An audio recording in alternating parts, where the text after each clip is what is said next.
To receive the Elon Medallion is a great honor, and I have a lot of people to recognize and to thank for helping me along the way.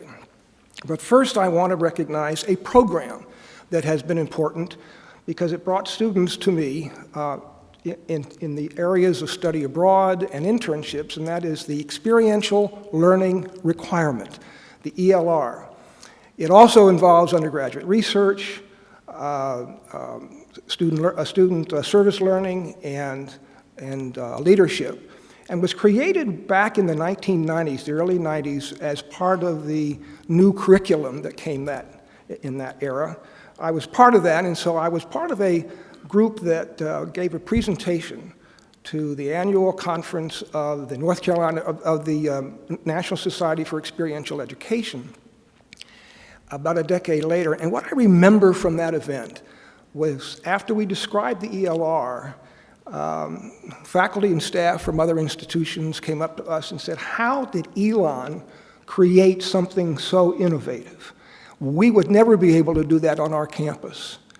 So that underscored a observation that I had made prior and I still retain, and that is that Elon has a welcoming culture, one of the most welcoming cultures for new ideas, not every idea, but for many new ideas. And so we have many wonderful programs, and the ELR is just one of those.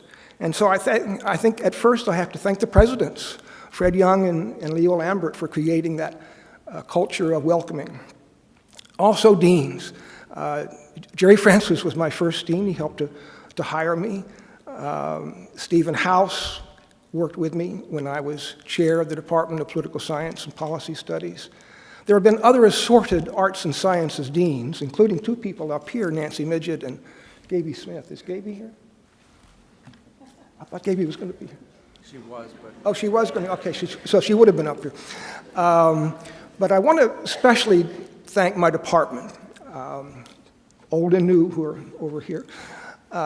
Especially longtime leader George Taylor, who was our chair for many years, Laura Rizal, and Betty Morgan for supporting me for many, many years and for being here for this event today. I also was involved with the International Studies major. So I want to thank Brian Degree for helping me create the Latin American Studies program with a grant from the Department of Education. As to study abroad, Bill Rich gave me an opportunity, along with Ernie Lunsford in Spanish, to create a winter term program in Costa Rica, which we did for many years. And I appreciate all the people who came with me, including the person who came with me last, Michael Matthews, in the Department of History. In terms of internships, the Career Center has been wonderful. The SPDC, I have to work on that. Okay, the Career Center has been wonderful, and especially Debbie Wall and my wife, Pam Brumbaugh. It's been a joy to work on Washington internship programs, especially with you. And I wanted to thank Pam further because for 28 years, every January, I disappeared and took students to Costa Rica, in the last 2 years to Washington, and every fourth summer I disappeared again to take students to the national political conventions, not to mention a summer in China and a semester in London.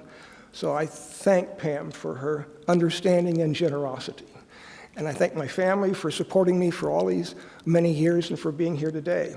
Thank you.